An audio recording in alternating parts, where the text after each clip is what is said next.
The following is a presentation of the Radio Misfits Podcast Network. From the birthplace of modern winemaking, Sonoma, California, welcome to The Winemakers. Local experts Sam Coturri, Bart Hansen, and Brian Casey invite you to listen in as they discuss all facets of winemaking. So sit back, pour yourself a glass, and let's hear what the guys have to say this week.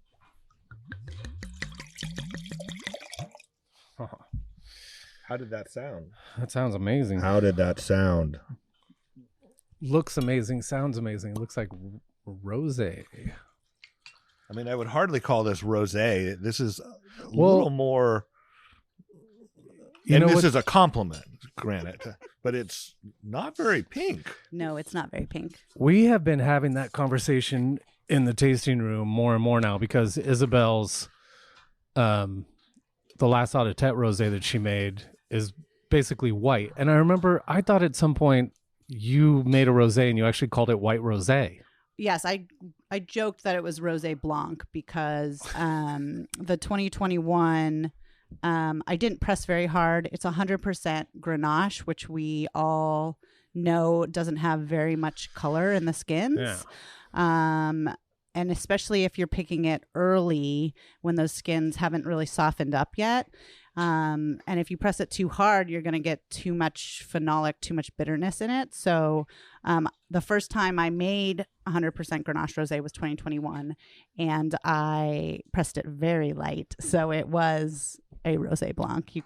There was barely a tinge of pink. But, and then a winemaker can make a choice. Do I want to put a little red wine in here, A little to Petit give Syrah to give it color. a little color, Right? Or do I, because it's my own brand and I only make a small amount and I am the one selling the wine, it's Right. a story that I can tell. Absolutely. That was always the problem. Is like I remember at the Girl in the Fig, we picked up Hogwash Rosé, Tuck Beckstoffer, and his was super light. And some people would like when you would deliver the glass of wine to the table, they would say, "Oh no, I ordered the rosé," Yes. and you're like, "No, it is a rosé." Yes. That's what we've talked about here with that Audit rosé. We could never sell it by the glass at a restaurant because then half the people would send it back. But Yes. but if you're an educated person like you guys, then Thank you, there Brian. ain't nothing wrong with it. And then we see a lot of people from Midwest or whatever who come here and they're used to their rosé that they get in the store as being like really darkly colored. Yes. for Like it was whatever made out of reason. Petit Syrah or something like that. Oh yeah. So for whatever reason, it still confuses people when you're making a really light rosé. But Well, wait a minute. Once again, Sam's not even here, and we got a little ahead of ourselves. yeah, we did. But who is this that we're talking about Oh, making wine with, Brian? So you guys know, if you listen to the podcast, over the last 2 or 3 years, some of my favorite wines were made by someone named Danielle Langlois, who was the winemaker at Lasseter, and she has her own brand called Jambe Des Bois. So you can't pronounce her last name, you can't pronounce her brand, but the wines are freaking amazing. And so now she has officially left Lasseter and is just focusing on Jambe Des Bois wine. So I thought, what better time to have her on and reintroduce people to the wines. And it's kind of cool because you guys have something in common. You guys were both the winemakers at Lasseter Family Winery. Yeah, wait till they hear the outtakes. Oh, boy. No, We got come all on. out. That was We got all that fun. out at the beginning That was all before fun. we hit I record. know. It was all fun. It's just fun. I mean, it's just, is like Woody running around the property and like No. there's weird cars Come on, parked in the Brian. parking lot. So, one thing I'll say also is that when you were on the show, the brand had just launched, I think, right? Is that true? So I was on the show, I can't remember, right after it was, I think the first show or the second show you guys did after COVID. Right. Hmm. First live show. So my first wine that I made legally was in 2016, and that was a cab from Moon Ridge. But I had made a Morved before then. So we tasted those and early we tasted wines. those early wines. That's why yeah. it was in my brain. Yes. And so, yeah, I was on in 2020. But I mean, I guess, the wine had been in barrel forever and then it was bottled, and in order to be released, we were pretty much on track of just being released to the public. So we were just talking about earlier, you had 7 years at Lasseter. I did. I had 7 years at Lasseter. It was, a time where I really cut my teeth. I went in there with a cellar background as an assistant winemaker. Where was I? A cellar background. I might call it cellar master, but basically I drove the forklift and did most of the work over at Mark Harold Wines. Right. For his personal wines. Was it the one with and his smaller his clients. Okay. And so I really learned how to drive a forklift over there, and the logistics of how you make working efficient in a cellar. And so then I was put up for the job at Lasseter, and I went over as assistant winemaker, and I got to work under 2 amazing mentors, Philippe Combi and Tony Biaggi. Yeah. And they promoted me to winemaker in 2020. And I love the property. I mean, the Trinity Ridge property is amazing. It makes amazing wines, and getting to play with all of those Rhones. See, and it's interesting because when I was there, they had just acquired Trinity Ridge, and we were so excited to make wine from up there. And that was the 17 Fires vintage. Yeah. And so there was some wine that had come in pre-fire, but there was wine that definitely came in after. Which was not good. And so exactly. And I didn't get to see those through, but that was okay. But the property, I agree.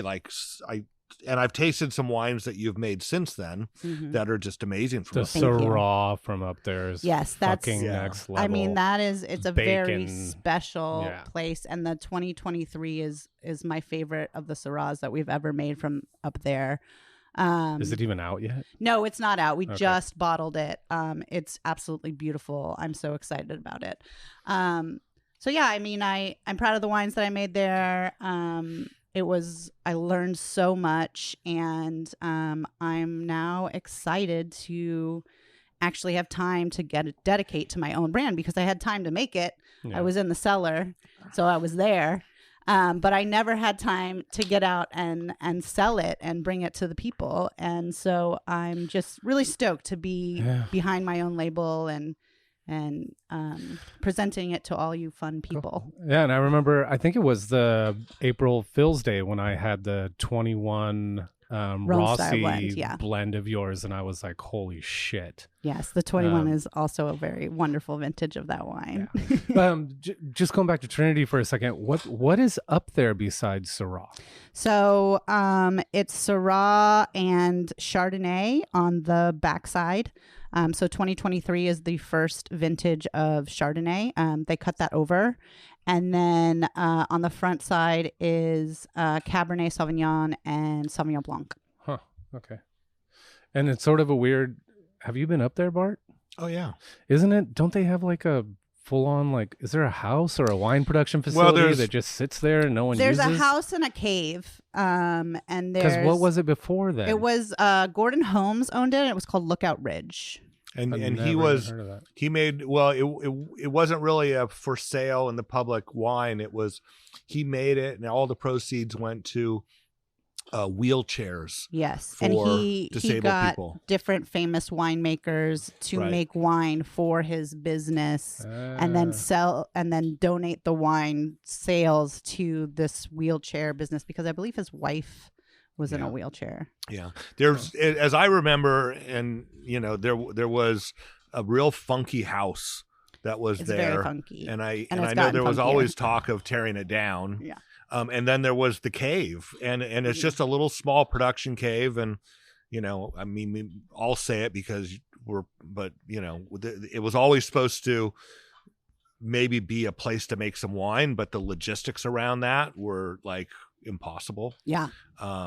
At the level you guys were to do it. Yeah, or at the level that the Lasseters would have wanted it. And and it just didn't make sense, all the trucking that would have been done. And but it's a very cool little cave. Yeah. Yeah. I mean, I always just wanted it for myself. We technically make wine up there. I mean, we truck it up there and it gets magically turned into wine.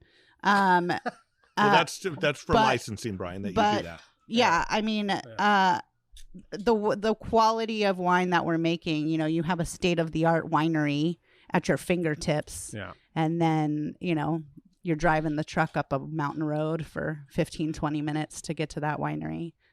But it's a beautiful place, and I'm going to miss making wine from there. Yeah. Yeah. So tell people when I say Jambe Des Bois. Yes. Jambe, then Jambe. DE, then BOIS. Bois. What the hell does it mean? So jambe means leg in French, Okay. and bois means wood. So it essentially means leg of wood or wooden leg. And if you didn't listen to the first podcast I was a part of, I didn't, so. I'll give you a quick recap. I have a pirate ancestor who was named Jambe Des Bois Langlois. And you can see a likeness of him on the back label. And you can see right here, he has a wooden leg. So my grandfather, growing up, had this painting hanging in their living room, like the special room that you couldn't go in, that you would sneak through to like steal Andy's mints. And it was in there, and he told us, this is your ancestor. You have a pirate ancestor, Jambe Des Bois Langlois. And so he passed away right after Katrina. And so when I was making this wine brand, I mean, my dad's side of the family, he's my dad's dad, they came from Guadeloupe in the French West Indies. So there's the French right there. I'm a first-generation American on his side, American French. And so he really got me into wine. My father got me into wine, and I wanted to kind of give it an ode to our family heritage. And plus, it's a fun story. So that's Jambe Des Bois Langlois on the back. And then on the front of the label, we have an astrolabe, which is an ancient instrument used to guide the stars for sailing, which is beautiful. Do you actually have one of those? Do I have an astrolabe? No, I don't. But my stepmom did make me a pendant that I wear on my neck sometimes. Cool. That's really cool. Beautiful. Yeah. Is this actually your signature on the back? Yes, that is my signature. You have such a nice signature. Oh, well, I mean, that's a one that you choose on the computer. Well, then it's not my signature. So, I have the signature on my label also. And it started off, they said, do you want to use your signature? And I was like, my signature's horrible. No. Oh, and mine's they said, terrible. We'll make one. Yes. And I said, okay, make it. And I got about 2 years into it, and people were like, God, you have this nice signature. And I said, fuck it, I'll do my own. And now people go, God, you have a terrible signature. I'm like, yep, own it. Yeah, no, that's just script type on the back there. But that's awesome. Then you can actually read it, whereas mine you cannot read. All right, so I assume we'd go to mostly Mourvèdre next.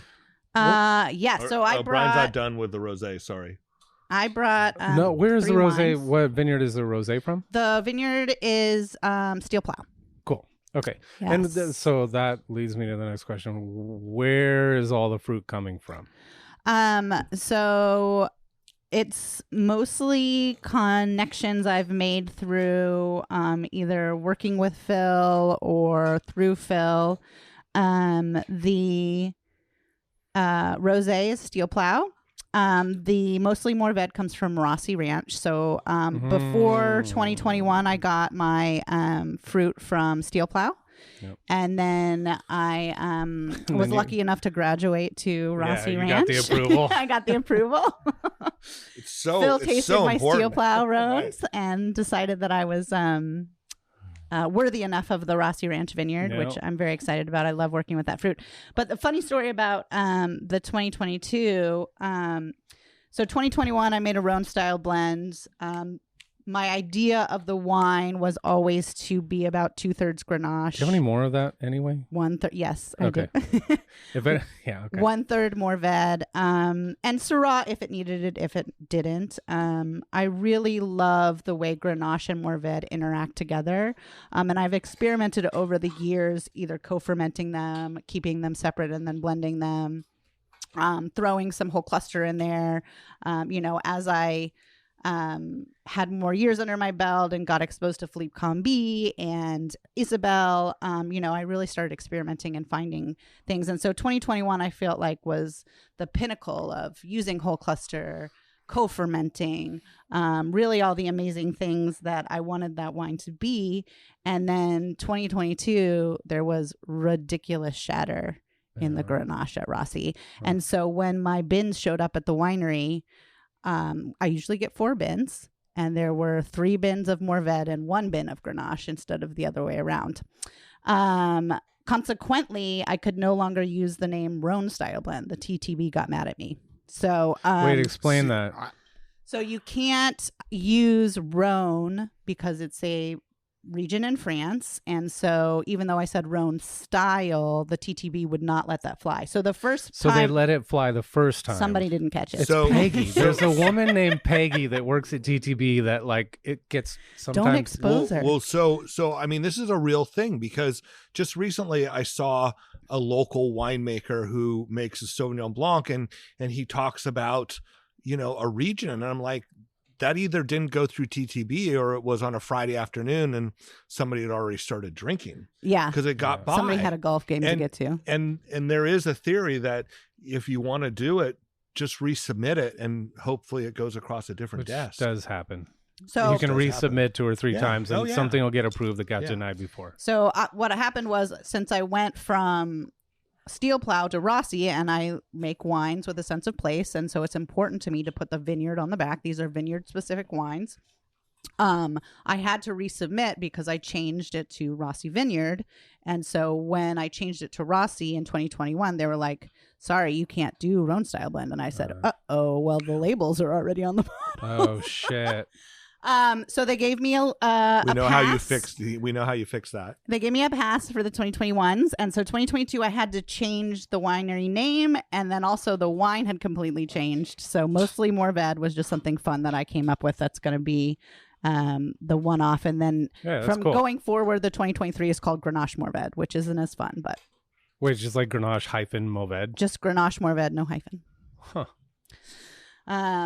So mostly Mourvedre. It's light. It's fun.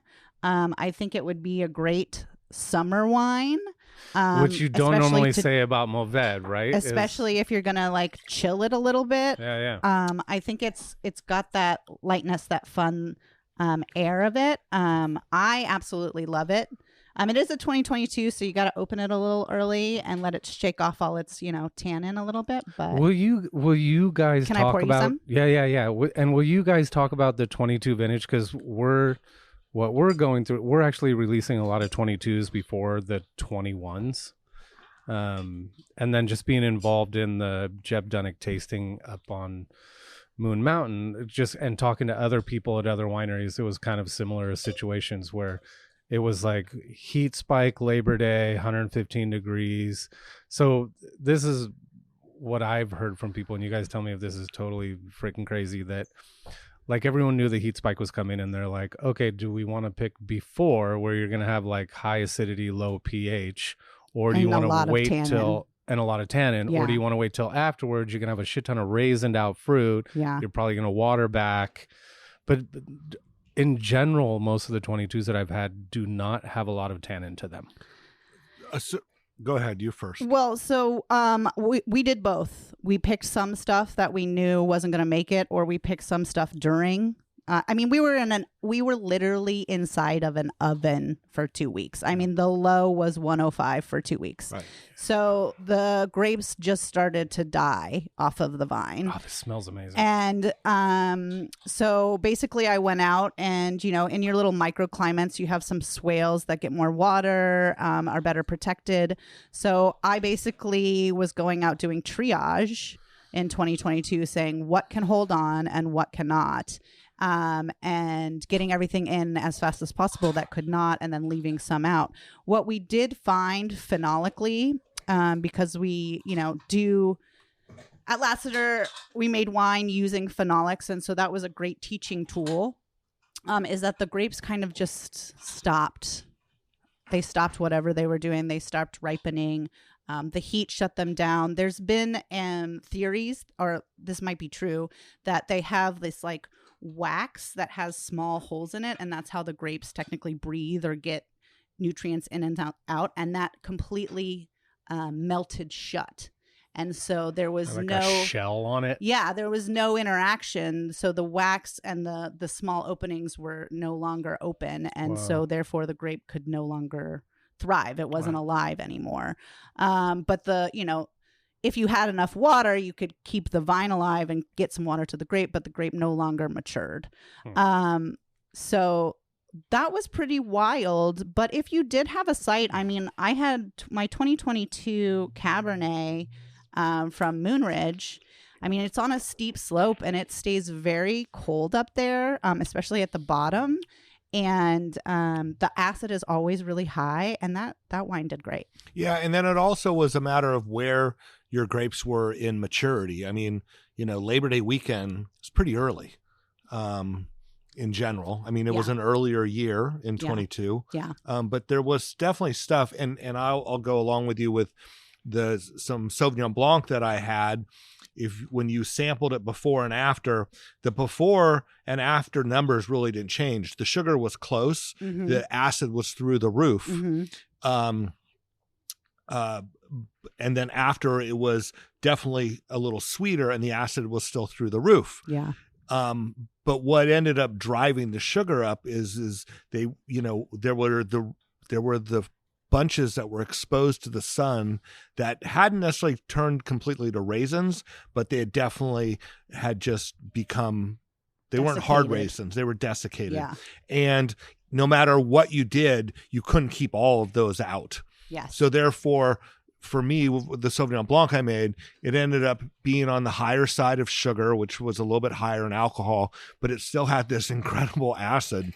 Yes, that kind of balanced it out, like a Jolly Rancher. and it broke down the higher alcohol, of course, is richer and fatter and rounder, but the acid seemed to actually complement that.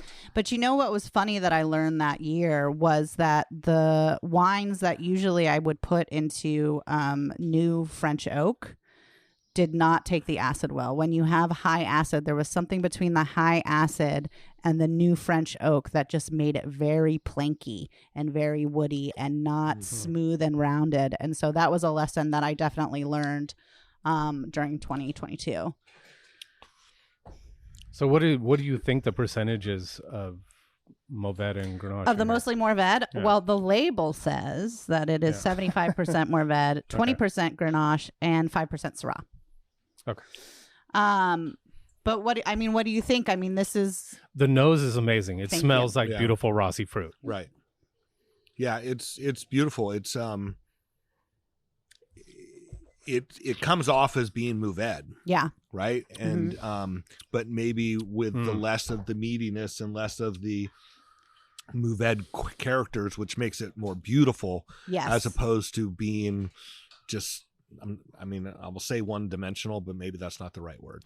So I think that it's more the complex. addition of Grenache brings up those red fruit flavors, right? Which makes it light and fun. But you also have, that backbone of the tannin still there. So it's not a Pinot, what I mean? It's still got that backbone there. It's still got that structure. I mean, I see what you mean about being light, but I don't think you should talk about it being light, because people hear that and immediately it's a negative. Oh, I see. So maybe it's a medium style wine. I don't even say it, I mean, because there is some substance to the wine. Yes, yeah. Right? There is really fine integrated tannins in it that is still sitting on my tongue. Yes. Which makes it beautiful. I guess compared to the other wines that I make, this is on the lighter side. But I mean, it's 14, probably between 14.5 alcohol. It's not...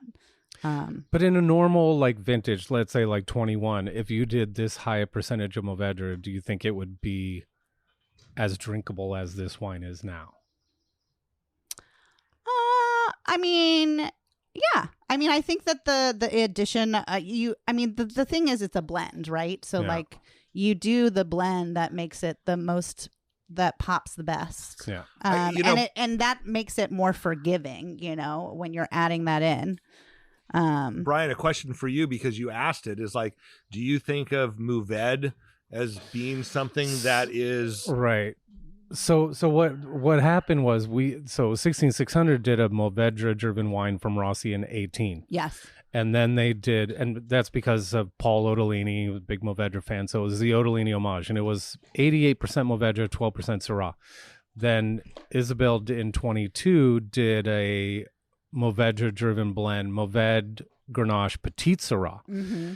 And the 18s, like even still now to this day, are big. Yeah. And so then to get the 22 and be like, holy shit, you can drink this like right now. So then it made me think of like, okay, is it normally Mourvèdre from Rossi? Like, is it normally like really big and tannic? Because for 100% sure that 18 was, but it also had Syrah, the majority, the remainder was Syrah, whereas then in 22, but then it had Petit Syrah, so which you would think of a bigger wine. And it's just the whole thing of 22 is kind of freaking I think that if you get enough heat on Mourvèdre early, that you can pick it earlier and kind of not go to that meaty place, because when I have a 16 and a 17 that are from Castano Vineyards, which is in Oakley, and that's in 100 feet of sand, it's on the Delta, it gets hot, you pull that in September, and that tastes like it tastes like cherries. It tastes like red or dark cherries. It still has that structure. Right. It still and the acid is nice and high. So I think that there is a lighter side, a more playful side of Mourvèdre, right. And that's what made me fall in love with Mourvèdre. And that's why I wanted to bring this today, is because Mourvèdre can be playful and fun. Yeah.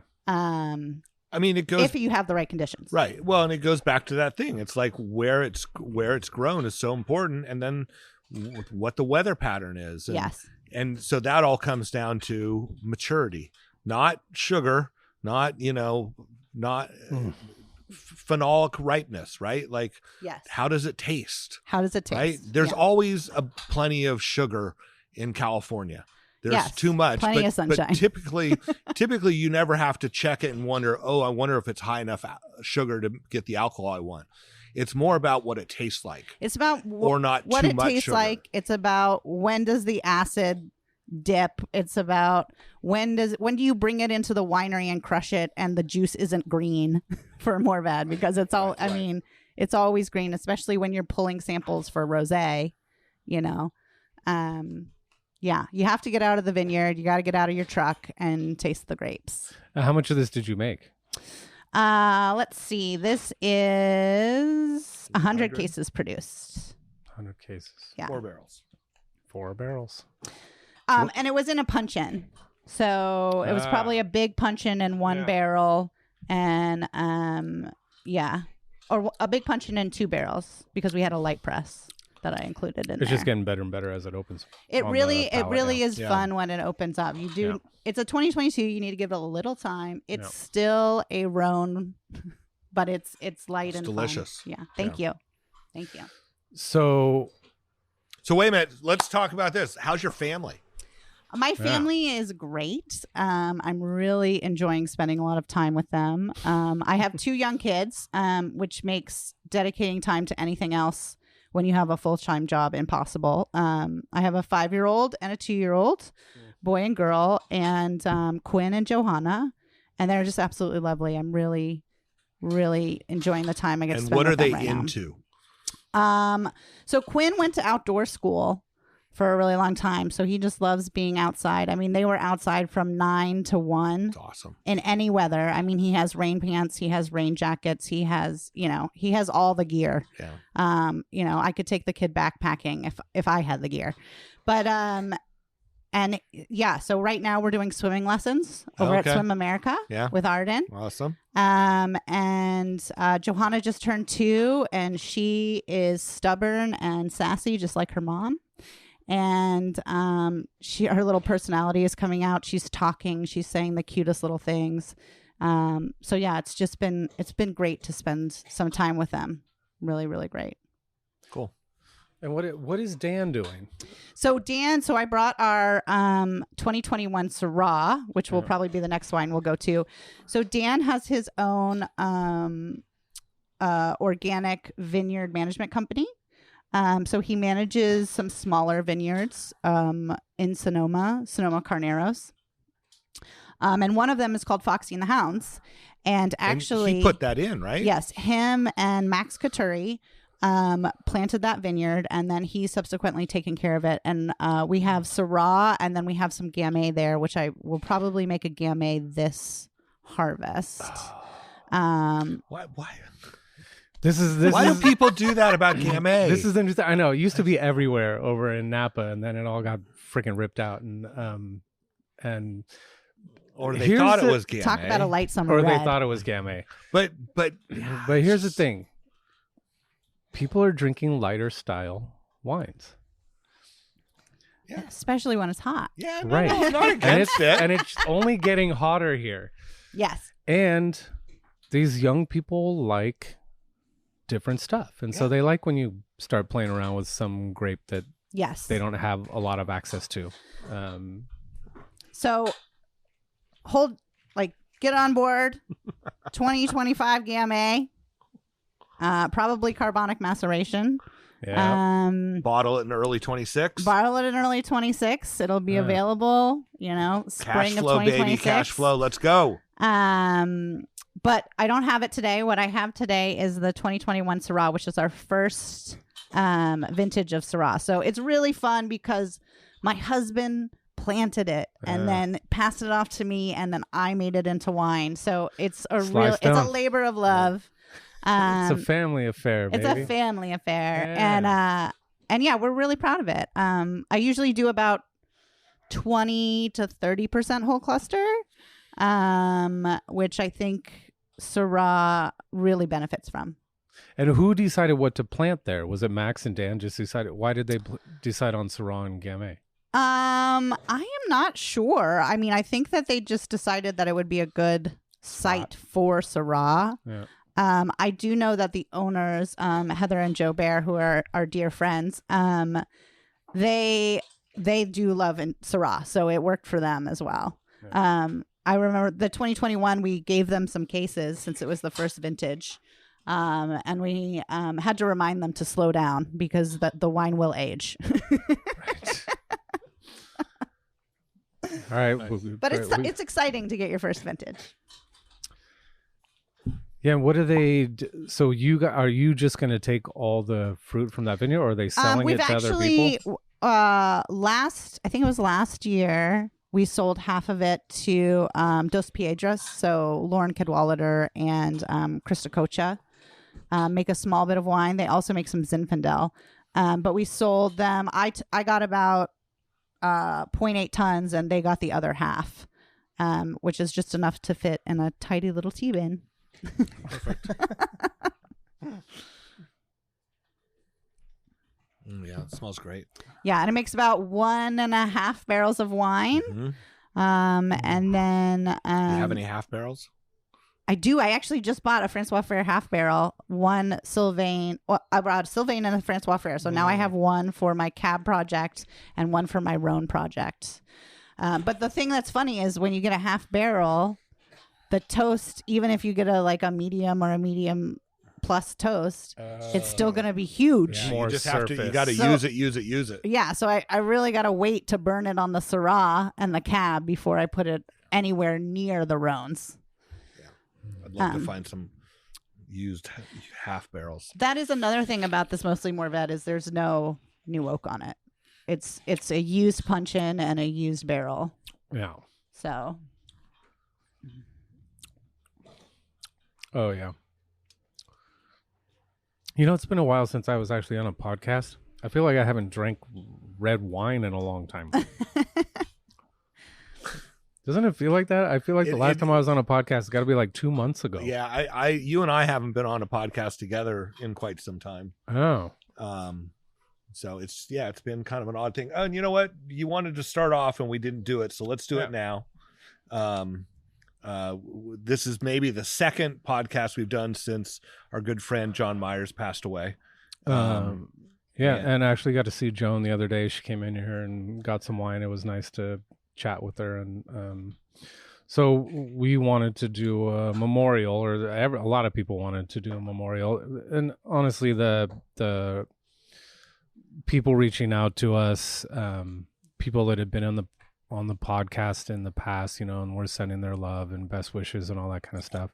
But we kind of wanted, just an opportunity to get together and honor John. And every time anytime someone asks what's going on in the vineyard or talks about visiting France, we're going to think of John. And I told Joan that he's definitely still going to be on the podcast.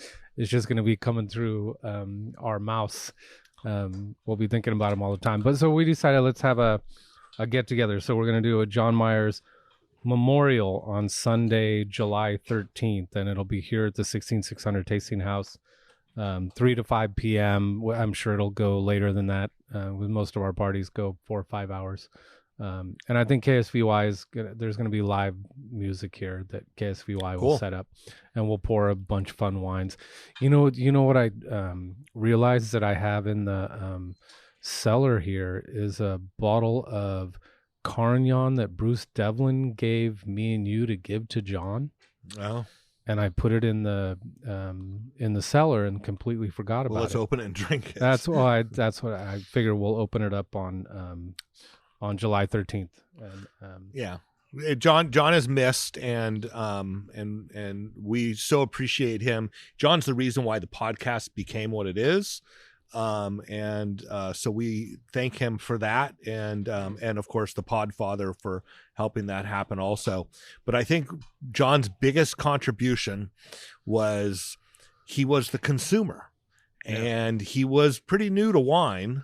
And so every time we would be in a discussion and John would ask a question, and early on I was always like kind of put my head down and shake my head and go, God, why are you asking that question? And then I was reminded that was because that's what consumers want to know. There are no dumb questions in wine. There aren't. And it wasn't that it was a dumb question. It was just, it wasn't part of the current conversation. But we have so many consumers, which we love, that listen to the podcast, and it was such a great reference point for them. That's true. We can get pretty geeky. We can. Yeah. Yeah. And you got to remember, some people listen to the show aren't winemakers, somms, cellar masters, grape growers. And so sometimes that is the fear of sometimes talking over their head. So it is nice to have someone that's like, what the fuck are you guys talking about? Or to ask a question, you go, you don't know that? Yeah, you don't know that? What do you mean? Yeah. All wines from Paso Robles are huge because it's hot down there. Well, East side, west side. Yes and no. Yeah. Anyway, all right. All I know is that, I met John several times on the podcast and at the tasting house, and he was just always so kind. Very, very kind man. Yeah. And 100% living his best life when he was sitting here at the table in front of a microphone with 5, 6, 10 bottles of wine open in front of him. And I told Joan this the other day that it was hard to sometimes stop some podcasts because John didn't want to go home.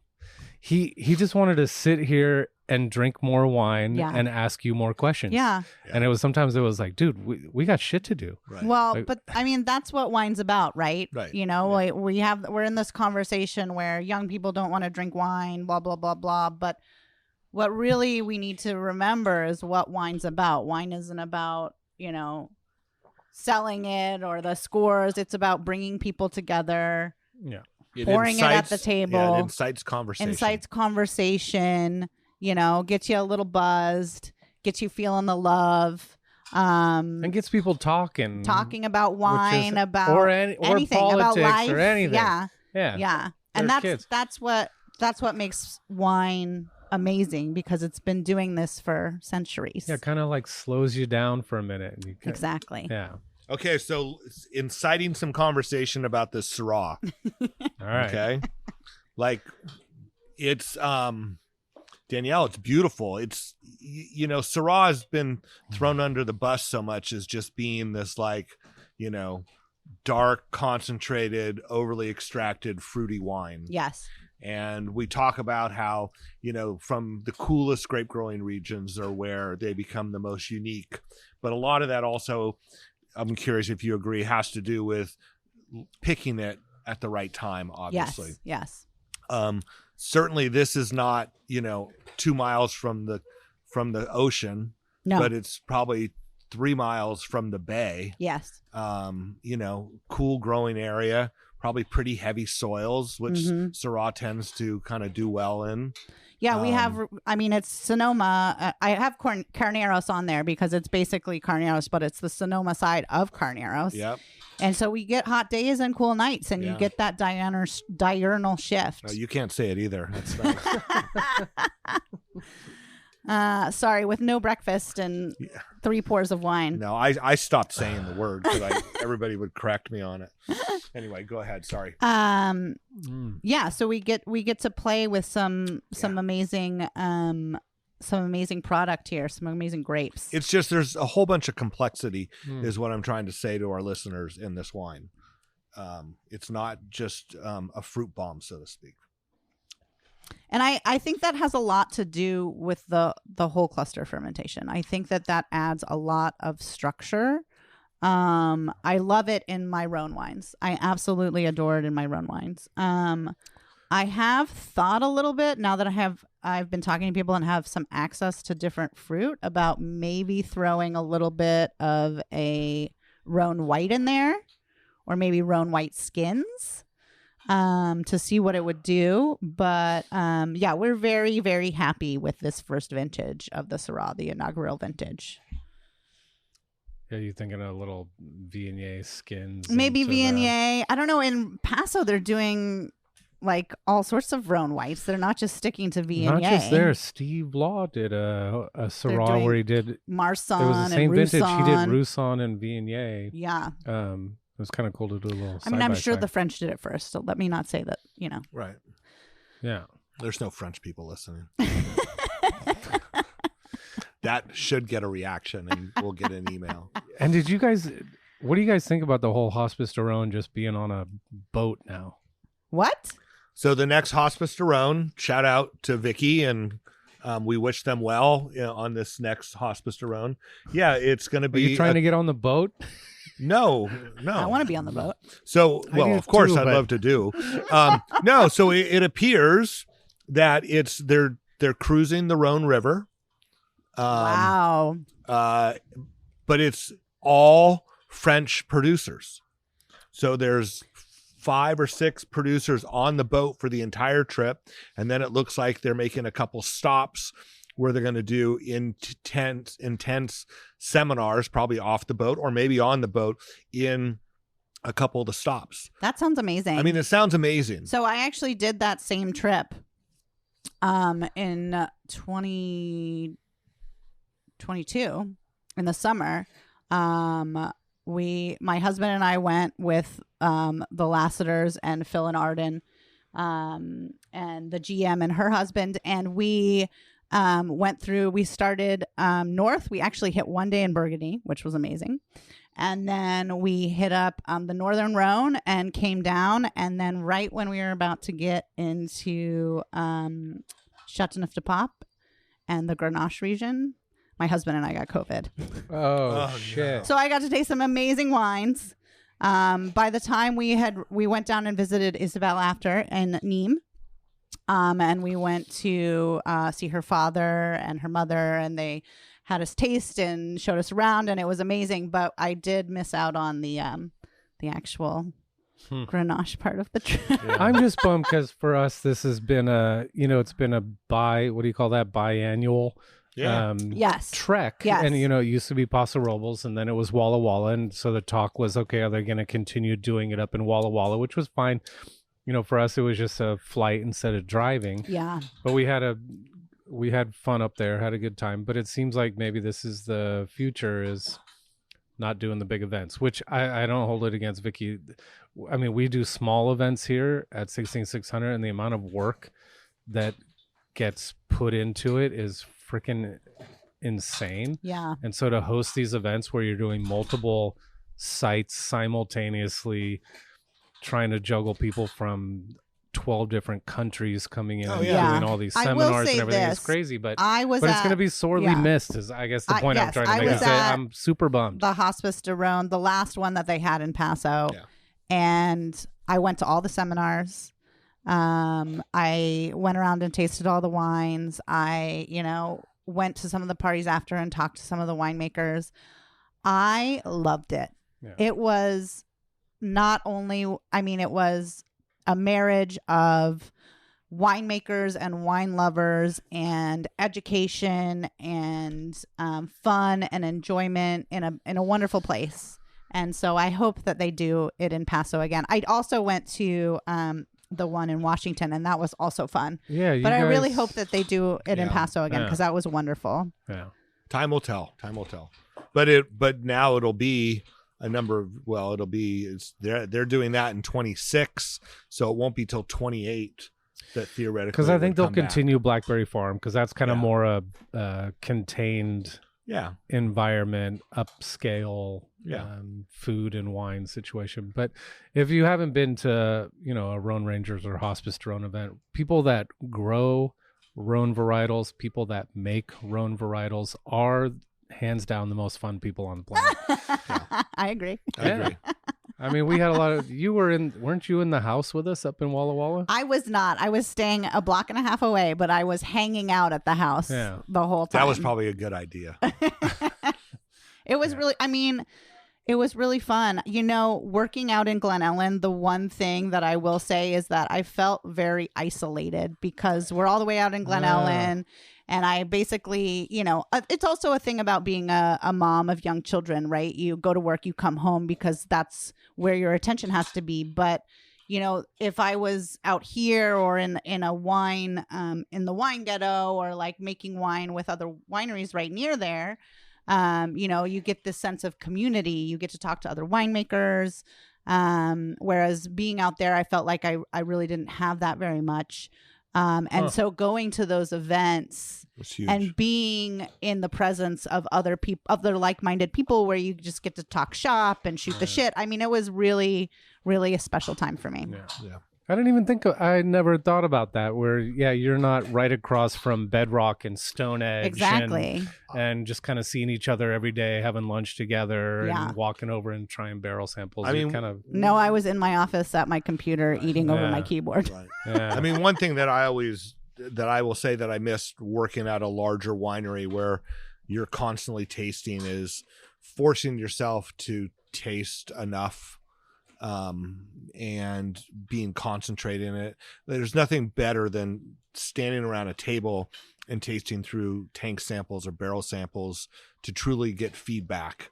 And when you're a lone soldier, as we are now, you really value other people's opinions when you're tasting, but you need that group that will taste and be critical of your wine. Yes. Not that group that, is there because they're a friend of yours. And, I did have that there. I did feel like I had that there. Like I was always inviting, when I was making the blends, I'm not young, but I was a young winemaker, as in, I don't have that many harvests under my belt, and most of them aren't winemaking. To the point where I had just started to make my own blends for Lasseter in the last 3 or 4 years. So I always had help tasting with Tony, tasting with the people from DTC were always very generous of their time to come downstairs and taste the blends that I made. The GM, VP of sales and marketing, everybody was able to come down and give their I think one time opinions. I went there, I don't know why I was there, but you guys were sitting down at a table, you and Isabel were tasting wine. Yeah, so Isabel, after Philippe Combi passed away, rest in peace, Isabel was a consultant for us for about a year, which was amazing. To have that opportunity as two women winemakers to just bounce ideas off each other and like say our biggest fears without the pressure or someone else around judging us was really amazing. To kind of to push through and grow through and experiment with her like that was really cool. And I think she taught me so much about making wine. It's funny. So during my time at Lasseter, there you go. Here, wait, we got to give this. Yeah. So when I was there was the first year that Philippe came to California and did this. Mm-hmm. And I just remember that there was going to be this tasting with this Frenchman, and Isabel was there, who I kind of knew because at that point she had worked for Bedrock and maybe not Phil yet. Yes. But there was that connection. And we did that first tasting through her translations. And that was it, and I never dreamed that he would have so much of an impact, because I didn't really know of him before that. Yeah. And the impact that he's made in this area or in California during his short time of years that did it. Yeah. It's awesome. His style of making wine, coming from a production perspective, is very labor intensive. It's long. It's hard. It's hard work. And here in California, the Grenache doesn't come in until you've picked your last cab, you're buttoning everything up. You're like, oh, we got a week left on the cab. It'll be in barrels. And then here comes your Grenache. And you're like, well, this will be in tank for 30 days. Yeah. Doing delistage, doing simple punch downs, just watching it. And then you have your extended maceration, and that just, tears at your anxiety. You're smelling it, you're tasting it every day. But honestly, it gives you a connection to the wine, where you're like, it forces you to be there. Like, instead of tasting sample cups in the lab, I have to go smell the ferment. I have to smell the cap. I have to taste the juice. I have to see what it's like coming out of the bottom. And it's like your only child at that point. Because it's right. That's why it's so funny us making wine over at Magnolia is, you got a bunch of these natty winemakers that, September 15th, they've got everything in barrel buttoned down. And then in comes 16600 with a bunch of grapes. They're like, all right. Like 2 weeks later. Yeah. Right. Totally. And so but the complexity that it gives the wine, I really think is unmatched. I do. It's a labor of love, but I think that it makes sense. And when you're tasting, Rhone wines back to back, I think it does make a difference in the structure of the wine and the layers and the complexity. All right, so you love Rhone wine. I do love Rhone wines. So now let's talk about Cab. You have access. Obviously, you had access to Moon Mountain fruit. Yes, right? yes. So early on, so Dan and I moved out here from Colorado. I moved in 2013 and started working for Robert Kamen at Kamen Wines in production. It was my first internship. Oh, okay. And how was that? It was great. Yeah. I worked under Katie Wilson, who's now she has her own label called LaRue, and then she's the winemaker for she was making Robert's Annaba. Wines? She was the assistant winemaker. I didn't even know that. Yeah. You really weren't here that episode, were you? I guess not. I know Katie from Annaba and LaRue, and I think maybe she does some Reeve or Bloodroot. Yeah, she has a consulting business with Ross Cobb. I believe they're 50-50. I don't know. That was a while ago. But so she makes beautiful wine. She makes beautiful Pinots. Yeah. They're delicious. I have some in my personal wine collection. So I worked with her. And then I started working. I did a stint with Cake Bread Cellars over in Napa because they're a bigger winery and they had a lab, and I could be, a lab assistant over there. And then when I came back, I started working for Phil. And so Phil, which was really one of my favorite jobs were you doing? Ever. I was a vineyard intern. So what does that mean? I got paid to hike vineyards. Oh, jeez. I was in great shape. Yeah. I absolutely, was I exhausted? Was I too hot? Absolutely. But it was a fabulous way of life as a young person. This was 10 years ago. So you already gave me the song that we're going to put over the Instagram post for this show. It's that song. Oh, it's too hot, too hot, Too hot, baby. Gotta run for shelter. Gotta run for shade. So I got a lot of access. Like, anyway. yeah, whatever. So I got a lot of access to vineyards, and I made friends with Corbin of Corbin Cameron Wines. And so Moonridge, so he was selling off small amounts of fruit, and I asked him if I could purchase some to make some wine.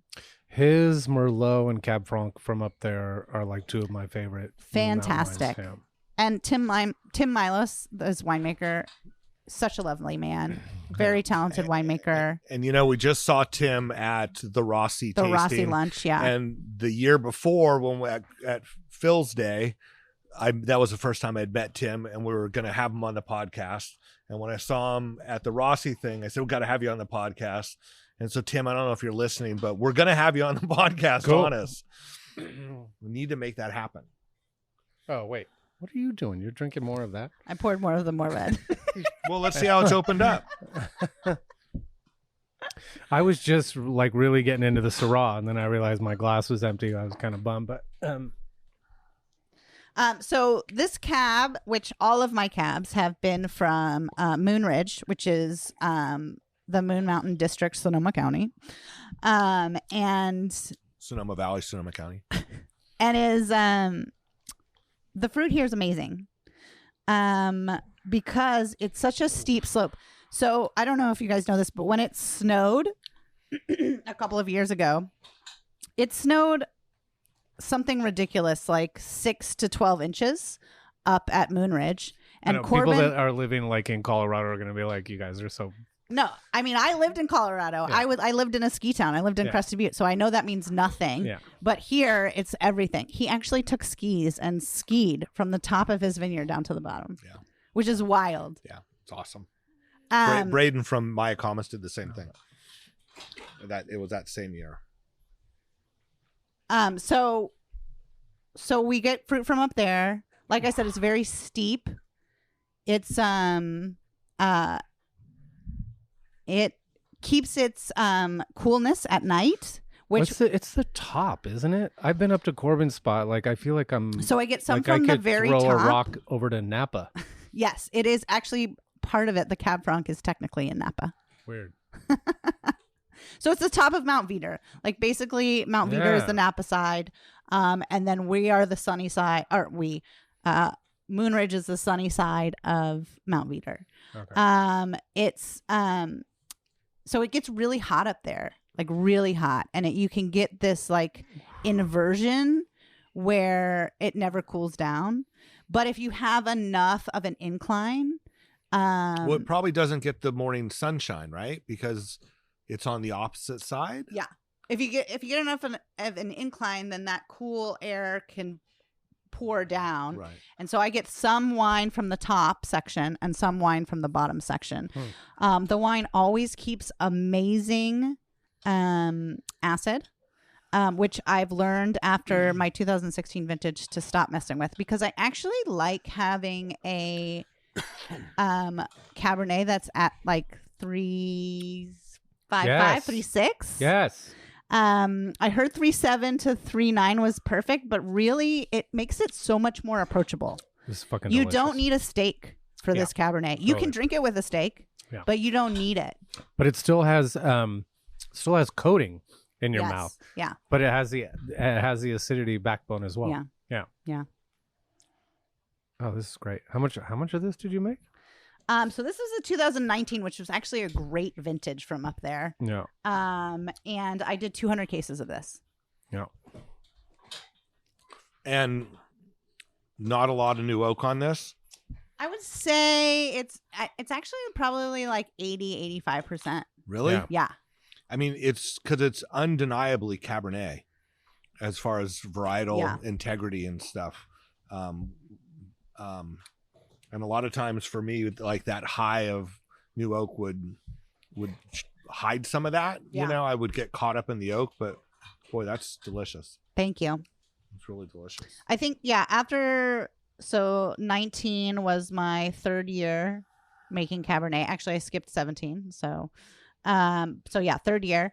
And I think that's what I learned is if you're going to make a wine that's a sense of place, and you choose the pick date and you pull it in and it's perfect, then don't fuck with it. Yeah. Right. Which I don't have to do. We have that diurnal shift here. So we keep our acid. So we don't have to. Thank you. So we don't have to add a bunch of tartaric acid to the wines to make them, drinkable and stable. Right. I actually pulled this from my little private collection that I had next to my desk, and there was a 19 and an 18. Yes. And I went with the 19 because those are like really plush right now, a lot of the 19s. And the 18 I was thinking I might want to hold on to for a little while. Yes, but have you tried the 18 recently? Yeah. So the 16 right now is drinking amazing. Like you can open that and pour it in your glass and whatever. The 18 is delicious, but it needs a couple of hours. Yeah. It needs to settle. I actually haven't tasted the 19 in a while, so I'm excited to do that. But I forgot we were tasting the cab, and I poured mostly more red. Well, remember in 18, it was such a long season, right? And it never really got that hot.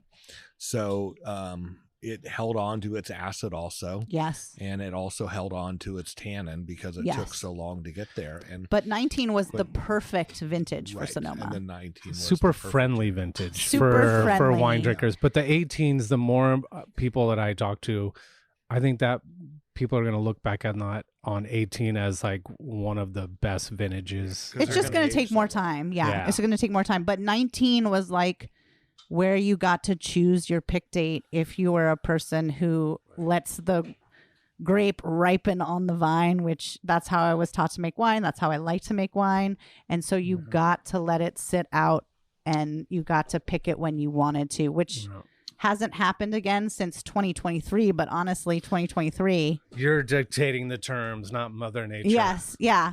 Mother Nature gave us a gift in 19 for Cabernet for sure. What are the wines do you make that we didn't try today? I made a 16 and 17 Mourvèdre from Contra Costa, which I talked about. And then nothing else actually. It's all just different variations each year of these same wines. Yeah. And so now I'm assuming you were making the wines at Lasseter. I was, yes. So what's the plan moving forward? Is there a plan currently? There is a plan. You don't have to share with us, but I'm just wondering if you know. So what I want to do is I will be making wine this year. Where I will be making it is TBD. But the decision will probably be made in a couple of weeks. And I would like to still have a job in the wine industry. So I'm going to do some basically grunt intern work again and get back into it while also making my own wine because I still want to be connected. I still want to, because when you custom crush, which is what I'm going to be doing, there's and I know that you aren't like this, Bart, at all, but you can get lazy. Because you have a whole team to do what you need to do. Yeah, I don't have to be there every day, right? He doesn't have a team. Like when I made the wine at Lasseter, I had to be there every day, so I had the opportunity to go and taste my wine and smell it and know what the temperature was, and at this point, when I make it a custom crush, the ability to be drawn away by other life things. And say, oh, well, I won't stop by today or I won't stop by tomorrow. It's good. It happens. So what I want to do is I want to, embed myself where I make my wine so that I just still have my finger on the pulse and also continue to learn how other people make wine. Right. Which that's the best thing about wine. That is what made me fall in love with wine is you will never know everything about wine. I mean, that's the great thing about our spot is that there's only 3 of us in there and we're all owner operator, so to speak. I know. How's everyone doing in your spot? I haven't been over there. I haven't seen Jamie or seen Steve in a long time. You know what? It's funny as of recently because Jamie's developing his property out in Sebastopol and Steve's concentrating on selling wine in his tasting room. like we haven't really all hung out since harvest. We see people come and go. I've been down there, doing some topping, and I got a message from Steve wondering when I was going to pick my barrels up so he could do some work near the drain, So it's been a little bit quiet, but to your point, Danielle, it's like that's what keeps us connected, is that because we all have to do it. I know that during the time when I was working at Lasseter and not making my wine at Lasseter, it was impossible to get to my barrels because I was so dedicated at working at Lasseter. Absolutely. And then you're done at the end of the day, and to think that you have to drive to another winery to do your work. And, it's easy to call maybe an intern that's there that you trust and say, hey, could you just do this for me? And so good for you. I hope you find the right place to do both. And I mean, when I was making my wine at Robert came and let me make my first wine at his winery, and I was working at Cake Bread. So I used to just take the long way around over to Napa, and I would stop in. I'd do my morning punch down, and then I'd stop in on my way back and do my evening punch down. But my middle punch down, there's no way I could do. But that was in my early 30s where I wasn't so tired. Right. Well, and you weren't running home to a child. And I wasn't running home to two children. Yeah. Well, a young child. So hey, leave Dan out of this. I have the time right now, and I want to be immersed in it because I love it, because that's why I'm doing it. Well, it's cool. It's nice sometimes to take a little break. Yes. So if there's some winery owner out there that's like looking for a strong female winemaker, would you be opposed to having them contact you? Absolutely not. Okay. You hear that, everybody? All right. She's available. If the right thing came along, I would be, so glad to talk to somebody about it. Absolutely. Yeah. The Syrah is growing on me right now. Oh, good. Yeah, I just want to drink more and more of this. Perfect. Do you have a new favorite, or is the 21 Rhone style blend still your holdout?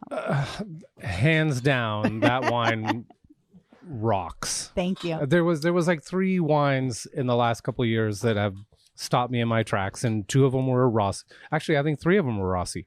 It was he has a type, ladies and gentlemen. Yeah, I do. It was Rosemary Cake Bread's Rossi blend. Amazing winemaker. Your Rossi blend, and then the 19 Carlisle Rossi Zinfandel. Wow. It's so weird that I think I had tried it 3 times at different people's like homes where they pulled it out, and I'm like, this is amazing. Yeah. So yeah, maybe I've developed a house Rossi palate. I don't know. Maybe. Might be. I'm still digging Shaw Vermoutage. Well, who isn't? Bragger. Actually, that was the first wine that ever my knees buckled. I didn't know what it was. My dad poured me a 1985 glass of Chave for Thanksgiving. Yeah.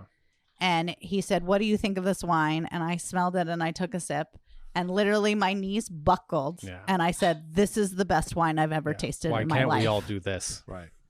This is what I say when and I then drink he it. showed I'm me like, the why bottle. aren't we all making wine like this? He showed me the bottle and I was like, oh, well, no wonder. But it was the first time I'd ever tasted a Chave too. I mean, but my reaction was completely authentic. I had no idea what it was. Yeah. But those wines are special.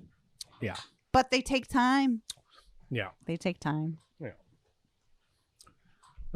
That's Syrah. All right, Danielle. Yes.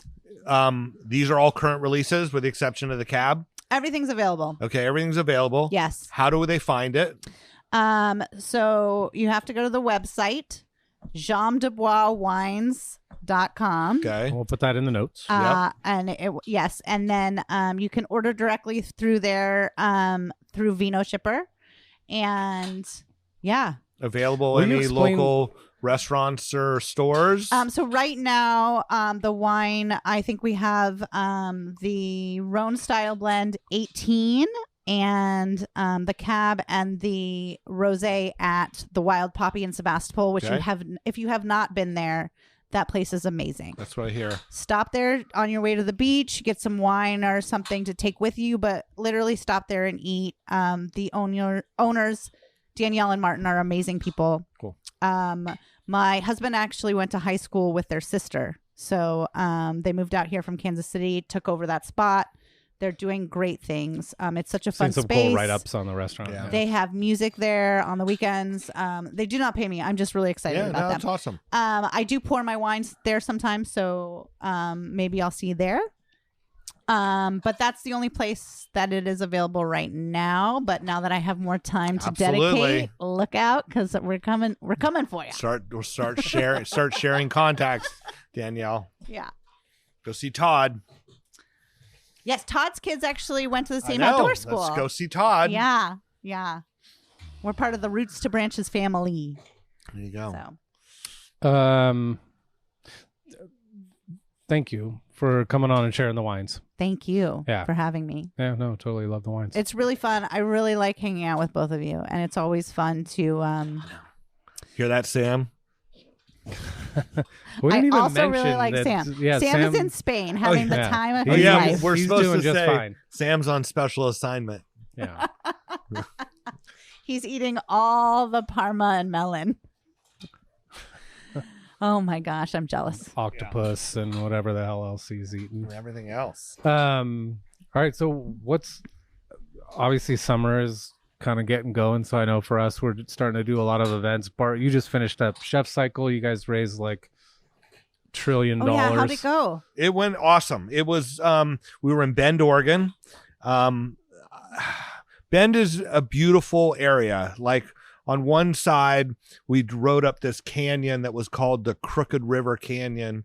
And it was literally one of those beautiful places I've ever seen. All I could think about was fly fishing the river until you got to the rest stop. And then there was like a 3-mile uphill that just never ended.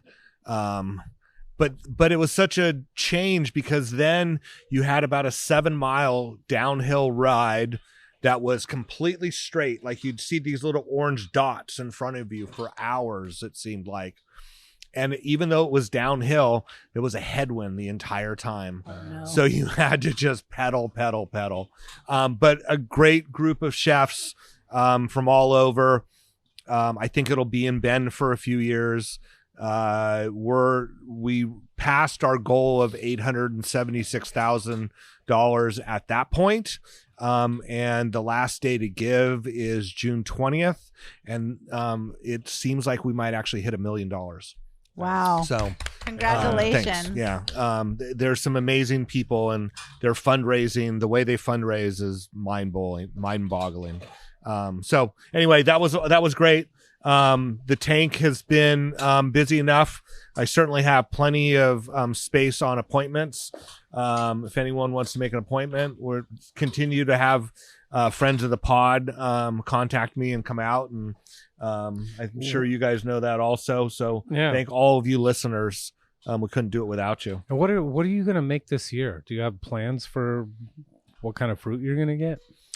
So I haven't actually called Bruce over in Napa yet, but about Shannon, about some Shannon. I'm hoping that will work. I'm gonna make my Rossi fruit again. Some Zinfandel. I mean, I'm kind of playing it a little conservative because I do have a bunch of inventory. I'm doing a bottling in August, which will be great because I need wine to sell. Hey, you got no whites. But I do have no white wine right now. And so that's going to have to be, it is what it is until, harvest. So we'll get there. But a bunch of exciting wines coming out. Have been fun going through and tasting them. Now I'm starting to put together the orders for the supplies for bottling, and you realize that you need to sell a bunch of wine in order to do that, right? So, but that logistics is going on. So, Dane graduated high school. Yay! So last week we flew down, or this week on Monday, we flew down to Los Angeles. There was a new student party at a bowling alley in Eagle Rock or Highland Park, Los Angeles. That was super fun to meet some young kids that are going to Occidental and their parents. We ate at a couple of these cool, it's a really neat neighborhood. Just total college feeling. Good food. You worried he's gonna get a little too much into the college life? He's going to have a great time. He's going to have a great time. Hopefully he'll get focused. The end of high school, I know he doesn't listen, but the end of high school was like, he totally checked out. Yeah. Totally checked out. I think Honestly, a lot of seniors do that. My daughter said that too. A lot of the seniors, because I don't even think they're required to show up for like half the year, as long as they're completing whatever they're supposed to be doing. He would Depends leave. on the school, I think. Yeah, yeah. It depends on the class. Yeah. So he got through. He got his diploma. Yay! He doesn't have to write a letter to Occidental and say, sorry, I had senioritis. Will you keep me? So he's in good shape there. So, Yeah. yeah. Can I just say also on Instagram, Jambe Des Bois Wine Yes. without the S. And then also Danielle Makes Wine is where you can follow me. That's your personal. That's my winemaker adventures. Okay. So if you just want to follow Danielle and you're not necessarily interested in wine, follow both. Jasmine's sitting here. I don't know if you want to talk about events. Sure. Lots of fun things coming up. July 6th, we are having our red, white, and rosé party. Right where we are sitting now will be Hattie Craven and her band, and most likely she usually shows up with Joe, her dad. Yeah. Which is epic. So epic. Yeah. We're going to have the best tacos ever. Yep. Costas Tacos will be here, and we'll be pouring something new that we've been teasing for a while. Oh, right. But yeah, we're going to be releasing a red, white, and rosé. So that'll be really fun. And that is July 6th, 3 to 7. Yep. And then for all you DTC listeners, I don't know if you saw, but we got Hawk Waka Waka. Elaine Checkenbrown's going to be the keynote speaker on the first day. Which is... And rock star chef Dusty Estes from Wazazoo and Black Pig food truck. Meats, yeah. So and who was actually on the podcast? Yeah. Remember when we were in that garden? Yep. Oh, that's so cool. Yeah. And someone who rides Chef Cycle and an amazing inspirational person. Right. She is someone who does not train, but yet still rides 100 miles 2 days in a row and has a smile on her face the whole time. Total rock star. So, yeah. But yeah, she'll be another keynote speaker, and the last day to get the cheapest prices that you can get is going to be July 7th.